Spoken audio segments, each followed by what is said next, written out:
Assam live 24 উদ্যোগত আজি উদযাপন কৰা হৈছে প্ৰাণৰ শিল্পীগৰাকীৰ জন্মদিন আৰু এই জন্মদিন উপলক্ষে যেটো অসম লাইভ 24 বিশেষ পদক্ষেপ গ্ৰহণ কৰিছে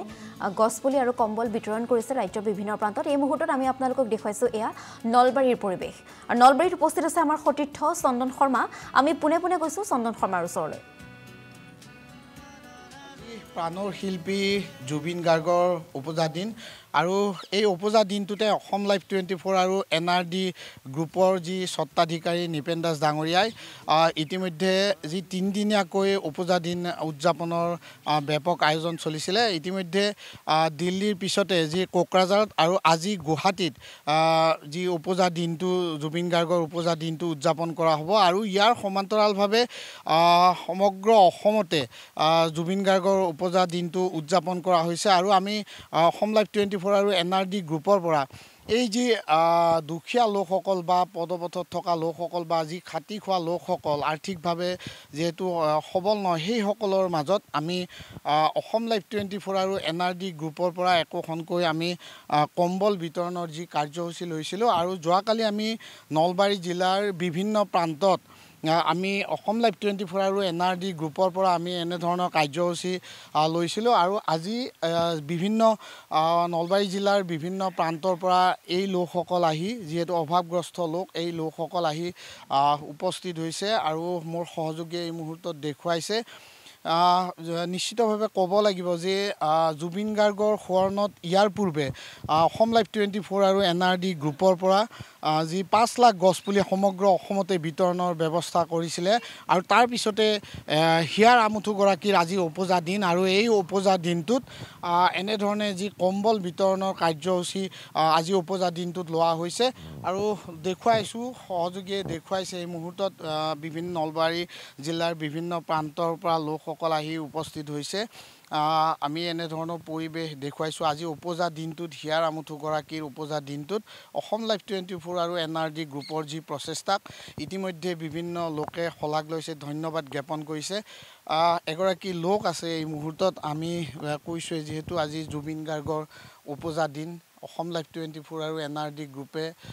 উপজা দিনটোত কম্বল বিতৰণৰ কাৰ্যসূচী গ্ৰহণ কৰিছে কি ক'ব ধন্যবাদ প্ৰথমে মই অসম লাইভ 24 আৰু এনআৰডি গ্ৰুপৰ স্বত্বাধিকাৰীৰ লগতে কৰ্মীবৃন্দক ধন্যবাদ জ্ঞাপন কৰিছোঁ এই শীতকালত বয়োবৃদ্ধসকলক শীত নিবাৰণৰ বাবে তেখেতসকলে এটা সহায়ৰ হাত আগবঢ়াইছে আৰু ভৱিষ্যতেও যেন তেখেতসকলে এনেকুৱা কাৰ্যসূচী হাতত ল'ব আৰু ৰাইজ উপকৃত হ'ব আজি জুবিন গাৰ্গৰ 53তম জন্মদিন উপলক্ষে তেখেতসকলে এই প্ৰচেষ্টাত সফল হৈছে আজি তেখেতসকল আহি আমাৰ মাজত এই কম্বল বিতৰণ কৰিছে তেখেতসকলক ধন্যবাদ জনাইছোঁ আৰু অদূৰ ভৱিষ্যতেও তেখেতসকলে এনেকুৱা কাৰ্যসূচী হাতত লৈ আমাক উপকৃত কৰিব বুলি আমি আশা ৰাখিছোঁ ধন্যবাদ জনাইছোঁ দেখুৱাইছোঁ এইসকল লোক সঁচাকৈয়ে এনেধৰণৰ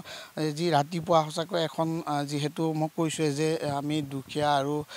যি অভাৱগ্ৰস্ত লোক এইসকল লোকৰ মাজত আমি এনেধৰণৰ জুবিন গাৰ্গৰ উপজা দিনটোত আমি একোখনকৈ কম্বল বিতৰণ কৰিছোঁ আৰু